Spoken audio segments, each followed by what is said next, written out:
I am Jasmine Adams, and I am the host of FootPrints to Fruition.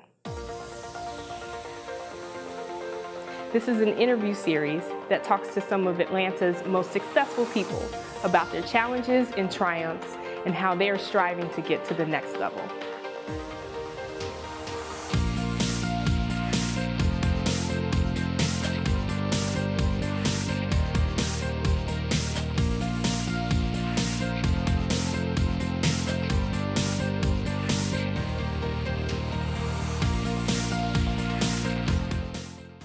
Anna Ruth, thank you so much for sitting down and talking with us about your entrepreneurship experience today. Anna Ruth Williams is the owner of ARPR. She spent some time in the PR agency field and now she is out on her own. Tell us a little bit about ARPR. Absolutely. So ARPR is a public relations firm that works with technology leaders and innovative startups. We help them with audience engagement and we help them to build their brand through a multitude of strategies such as media relations, social media, and corporate messaging. Okay. And so, there's oftentimes a debate between is entrepreneurship nature versus nurture, a combination of both. What happened in your life growing up that has given you this entrepreneur bug? So I would probably fall a little bit on the nature side of the argument simply because I've always been an incredibly independent person. Even when I was a child, very outspoken and very, very driven. So I think a lot of that was instilled in me when I was young and was just is wrapped around my DNA. This became very natural progression for me in my career, and once I became an entrepreneur, I realized that I had found the perfect fit in terms of a work environment for myself. Because it allows me to work really long hours and really go after goals and feel a sense of accomplishment at the end of the day. So it's part of the personality. I don't recommend that everyone become an entrepreneur because I do think it takes a certain type of intuition and drive to be successful. And so, you talk about being independent from, in diapers, right? But what gave you the confidence to step out 8 months ago and say, I am going to start ARPR, and every decision and every success and or challenge is on your back?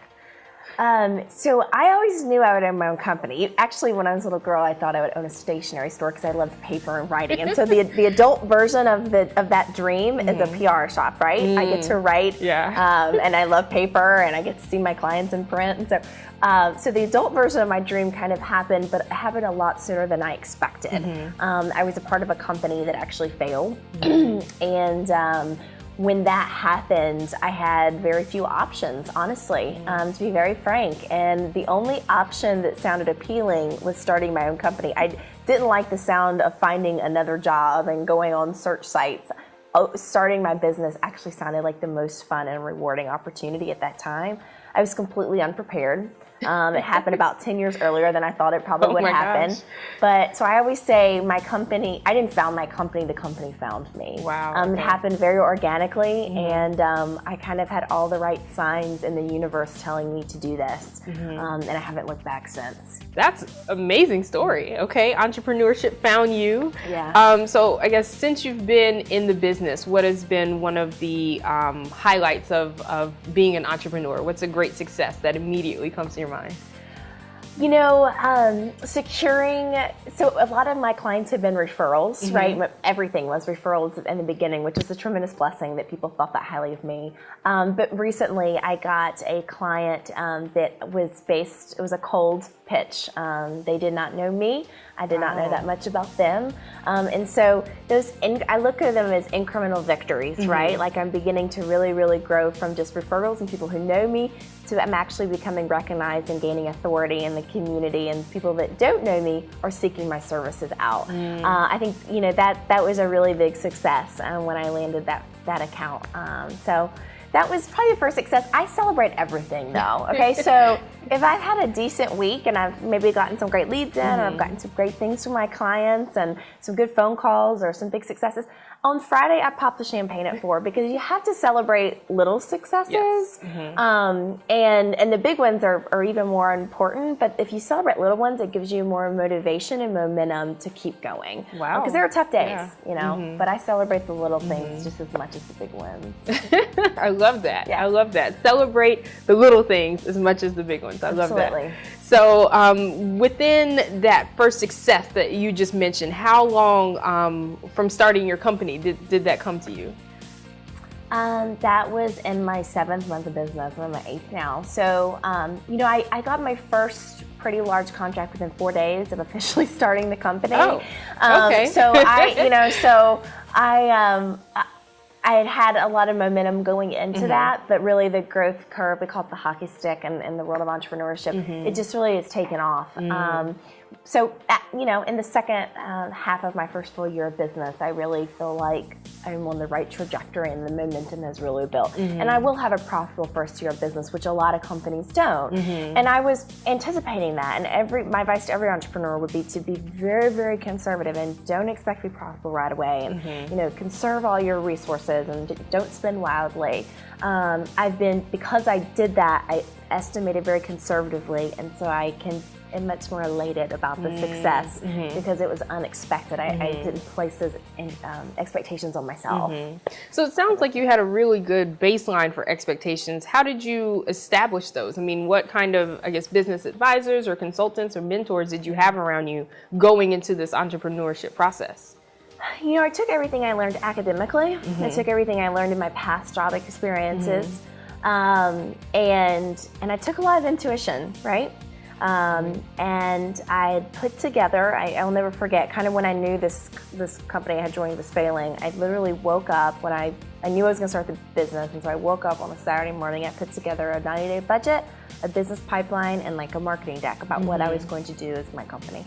And I drove straight to a trusted business advisor who happens to be in my family, and I asked for honest feedback. And then once I got his honest feedback, I took those materials and I went to other trusted advisors and people who I know who are entrepreneurs in the community, and I got their feedback.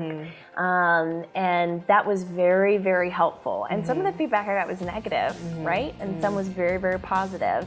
But I took all of that. You have to be very humble when you start because you do not know everything. And so if it weren't for their advice and helping me hone my business strategy and my financial projections, I probably wouldn't have been as conservative and had set those benchmarks where I did. Okay, that sounds like a great foundation. And how long was it before getting the advice and waking up that Saturday morning to actually pulling the trigger on Anna Ruth ARPR is here today? I was done. I woke up that Saturday morning, it was done. Wow. I did.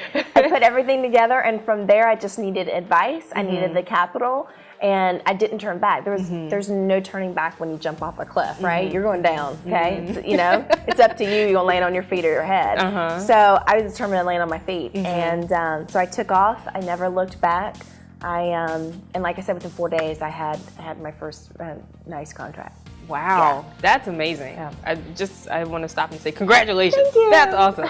So, and now we're at the point where I think a lot of people out there really want to know about the funding opportunities. I think that's the number one thing that entrepreneurs say to themselves. Okay, I got a business plan. I kind of know what direction I want to go in. I need funding, which isn't always the case. I mean, a lot of times you can work with incremental investments and starting a foundation, but in your specific situation, what was your funding experience like? So statistics show that women are more risk averse than men when it comes to entrepreneurism, and they take less money. They don't seek the capital. They would rather take things slowly and not have to seek outside funding. I could not have started my business without capital. And so I was incredibly blessed that I had a family member who wanted to support me and believed in my business plan. And I've been able to pay that off within the first year. That's so amazing. that was, and he helped me with advice and making sure I was going to be able to meet the deadlines and paying the capital and that. But what it enabled me to do, and what he calls it is comfort capital, right? It gave me comfort capital to say, okay, you know what, I really need to invest in this software. I really need to do this for my business development. I really need to get my website launched. And so it gave me the comfort capital to do a lot of things that really encouraged my business development and got me to where I am today in 8 months. So I recommend don't be crazy and take out tons of money that you're going to have trouble paying back. And depending on your business, you might want investors, but don't don't refuse capital right away, because a lot of times it is actually what you need to be able to just see the curve up. You've talked about your successes. You've talked about getting to the point where you can open the doors to ARPR. Tell us about the challenges, one specific challenge that jumps out in your mind that made you question, is this the right thing? Oh goodness, there's only been one day, honestly, that I've questioned what I was doing, and that day was very early on when I told you I went to meet with a lot of individuals, and I did go to meet with one entrepreneur in particular, and I was so excited. I had my materials to show him, and he told me not to do it. He told me the economy was terrible and that no one wanted to hire someone that offers my kind of services in PR and marketing, and that I should just go in-house somewhere and ride the economy out. When in truth, and I left and cried, by the way. That was the only day I've cried. Wow, yeah. And in truth, actually the economy wants people like me. Someone who has very reasonable rates, someone who's entrepreneurial, someone who wants to work with their company in a very authentic way. They are looking to consultants because they don't want to bring talent in-house. It's a lot more expensive to do that. So in truth, actually the market was ready for me, and I've been able to prove this person wrong, but that was tough. Yeah. It really shot my ambition. But I had to tell myself I was committed, I was going to do this. I knew this was a good idea. I knew my philosophy about business and PR and running an agency was right for the market, and it has been. I had to shake it off. Yeah. Well, and it sounds like you said in the very beginning, your instincts, right? Because you went back to your instincts about why this is a great idea, what you have to offer, and that's how you were able to get over that challenge. Yeah. Yeah. Women are very instinctive, and that's what makes us great entrepreneurs. That is, I love that. Women entrepreneurs are instinctive, so you will be more successful. No, I'm joking. and we work well together. Yes. Right? Yes. So we actually like to support each other. We're not as competitive, which has helped me to also build some strategic partnerships with other companies. Yeah. Okay. Yeah, that's key. That's Yeah. good to hear. So you have been doing great in your business so far. What are some of the things that you wish you knew before you even started? Everything. I wish I had known more about the administrative processes and actually running the business part. And I had a good academic foundation, and again, I had good advisors, but really until you walk the walk, you don't know. And so I learn, every day I learn, okay? I don't look at anything as a failure, it's a learning experience. And if you don't do that as an entrepreneur, I think you would fail. So I say, okay, that didn't work, or tomorrow I need to try it this way. So I really just wish I had more guidance about running the business side of my company. And eventually one day I would like to hire someone that does that. But in the meantime, I'm a one-man band, you know? I lead the accounts and I clean the toilets. Do you have any suggestions on resources that they can use to learn about those? Absolutely. Mentors. Find a mentor, whether it's someone in your family, maybe they aren't an entrepreneur, but they've been hired in a company and they understand how to run a business from kind of more of an internal perspective, or maybe they've managed people and you've never managed people. Find someone that has done the things that you haven't done and get everything you can from them. Find cheerleaders too. I had one young female entrepreneur in particular who kept telling me to jump off the cliff. For weeks she had been telling me, you can do this, do it. So find cheerleaders, find people who bring a different perspective, a different skill set, and then seek out other community resources. So there's a lot of organizations in Atlanta and cities across the country that foster and innovate startups, specifically those that are for female entrepreneurs. And those programs will teach you all facets of the business, and then at the end, a lot of times there's an opportunity for funding. Wow. Okay, everybody write that down. That's amazing. Okay, so you just said you're a one-man band, right? So then how do you balance life with ARPR and everything it's become? I had some good advice the other day. There's no such thing as work-life balance. It's called work-life integration. And the truth is that doesn't upset me. A lot of people say, well, you have no life. You work till 11 o'clock every night. But I love what I do. And if you're an entrepreneur, you have to love what you do. and it becomes part of your life. There is no work, there's just life. So yes, I work crazy hours, but I try and build in some flexibility. I try and, if I'm exhausted because I was up till midnight, let myself sleep in a little bit. What's sleep in? 8.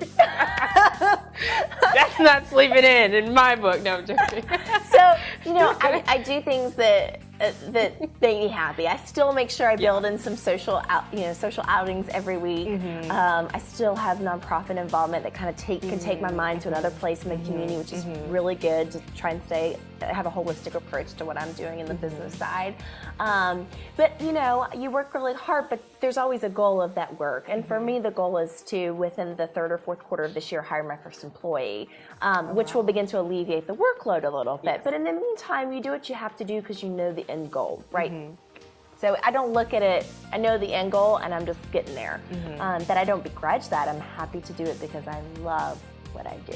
That sounds amazing. Yeah, and I think, like you said, that is one of the key factors in sustaining happiness, and the balance is loving what you do so it doesn't feel like work. And I'll take it a step further. When you're a little girl, they say, your parents tell you, oh, you should do what you love in life. I want you to grow up and do what you love. Okay, that's great, but they never say go and live your dream, and I'm living my dream. That's amazing. And that takes it to a whole nother level. When you're literally living in a dream every day, like your little childhood dream, there's nothing greater. And so that's why work-life balance to me is, this is my dream in life. Yeah. So I'm living it, and I make the rest work. Yeah. And where do you see ARPR in the future? 5 years, 10 years? Yeah. So 1 year? I never want to be a large agency, PR agency, because there's a lot of, for me, my philosophy is very different about how I serve clients, and I can't serve them the way I want to serve them if I become a big agency. With that being said, I do want my company to be about 5 employees in 5 years at least, and I want our accounts to grow. I want us to have larger accounts with more high-profile technology companies across the country, and we're already working towards that. I mean, it's incredible. That's where I want it to be. I kind of focus day to day while keeping a long-term vision. I find that's a pretty good balance. If you focus too far into the future, you lose sight of what's important today. So I try and keep the balance. 1 day a week, I spend a couple hours doing nothing but vision planning, assessing where the business is now, and recognizing the successes I've had and so forth. And who taught you to do that? How do you know to do that? I just had to. Yeah, I had to. Because I can get so stuck serving the clients and running the business every day that I need to pull back and have perspective. And so usually it's Sunday afternoon that I sit down, I look at the financials, I look at all the accounts, I look what I did that week, and I look at where, how that's getting me to the end vision. And I had to do that for me. Some people might be able to balance a little bit better. For me, it was good to have that isolated time once a week. Yes. Well, that's amazing. Thank you for sharing that tidbit. That's good to hear. So you mentioned that you are involved in a lot of community activities, right? And one of the things that we both have in common is Lead Atlanta. So tell us, what has that experience been like with Lead Atlanta, and how does it tie in a little bit with ARPR? Yeah.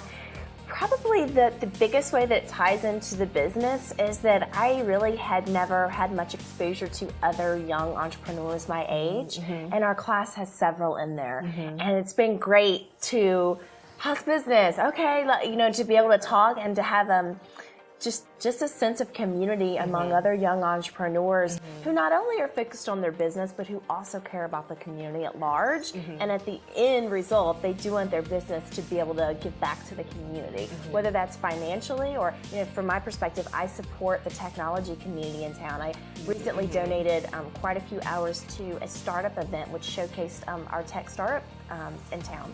And so that was a way for me to take my skill set in my business, but also give back to the community, because we do need to support technology. It's the new economy. And so those kind of ideals are shared among our class members, and that's really nice. So in general, I know entrepreneurship is really challenging, but as a female in the entrepreneurship spectrum, what kind of challenges have you run into from that angle? I think there's a little bit of a misnomer that women and female entrepreneurs specifically are judged or have a lower glass ceiling than their male counterparts. But I'll be honest, I haven't found that since day one. A lot of other technology PR firms in town across the country are run by men as opposed to lifestyle PR firms. So my competitors actually are a lot of men, but I haven't struggled at all, and I'll tell you why. If you love what you do and you are good at what you do and you're confident in how you present that, people will give you respect whether you be sitting or standing. That is what I have found. And with that being said, the one thing that I do run up against is age. I usually find older men who could be my father always want to know my age. And frankly, my age has nothing to do with my skill set. It has to do with how long I've been on the earth. That's the only thing it has to do with. And I remind them of that. And then the other thing I run up against is people want to know if I have children.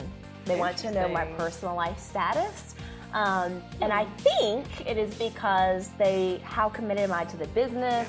How committed will I be to their business? If I have a kid, that's a distraction. And I don't have a kid, but one day I might have to cross that bridge. And so to me, what that kind of tells me right now is that having it all is a bit elusive still, and I'm not sure how I will conquer that in the future. But those are two things that as a young female entrepreneur, I do bump up against sometimes. And so, I mean, lastly, I guess I would like to hear, what are one or two things that you would like to say to the aspiring entrepreneurs out there, the ones that are already, in the mud, getting dirty, pursuing their dreams? What words do you have for them? Just do it. There is nothing more rewarding than owning your own company, and you can be your best boss. And some people think that might be challenging, but you can motivate yourself better than anybody else. And when you're an entrepreneur, you get to do that. It's challenging, it's tiring, but it is the most rewarding. I could never imagine having another job. And like I said, I don't look back, and I pinch myself every day because I get to live this dream of entrepreneurship, and I hope it never ends. Thank you so much. Thank you. I appreciate it. Yeah, good luck. Thank you.